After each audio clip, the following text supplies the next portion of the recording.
Assalamualaikum warahmatullahi wabarakatuh. Balik lagi di channel aku.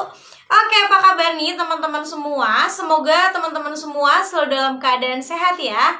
Nah teman-teman, di video aku kali ini nih aku mau berbagi informasi penting nih buat teman-teman semua. Ini seputar obat alami teman-teman. Nah jadi sesuai judul video aku kali ini, aku akan infoin obat alami untuk sakit pinggang, meriang, dan batuk.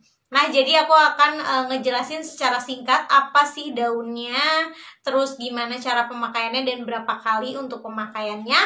Jadi kalian tonton sampai habis ya videonya. Selamat menonton. Nah teman-teman, sekarang aku mau ngerebus si kulit dukuhnya. Ini direbus ya teman-teman, ya beberapa menit aja.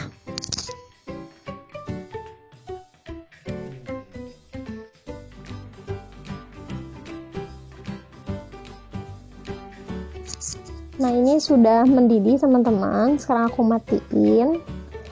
Nanti kalian minum pas udah dingin.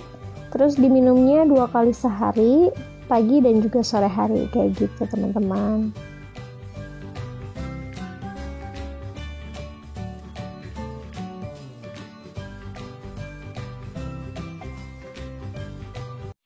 Teman-teman, jadi itulah tadi aku ngejelasin sambil aku rebus si kulit dukuhnya.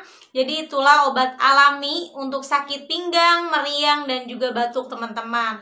Nah, untuk ada catatan sedikit dari aku. Kalau misalkan teman-teman sudah sembuh, langsung di stop ya pemakaiannya. Jadi jangan dilanjut kayak gitu. Dan aku infoin juga yang penting, obat ini itu pahit teman-teman. Jadi rasanya bener-bener pahit. Jadi aku udah wanti-wanti ya kayak gitu. Jadi walaupun dia ini bagus banget, tapi obat ini pahit kayak gitu. Jadi aku udah infoin ke teman-teman. Nah segitu aja video aku kali ini. Semoga bisa menjadi tambahan informasi lagi buat teman-teman semua dan tentunya bermanfaat. Segitu aja video aku kali ini. Jangan lupa untuk di like, di komen, di share, di subscribe, dan jangan lupa untuk nyalain loncengnya. Jadi kalau ada video terbaru dari aku, kalian langsung tahu. Oke, segitu aja. Sekali lagi terima kasih sudah menonton videonya. Sampai ketemu lagi di video-video aku selanjutnya. Assalamualaikum.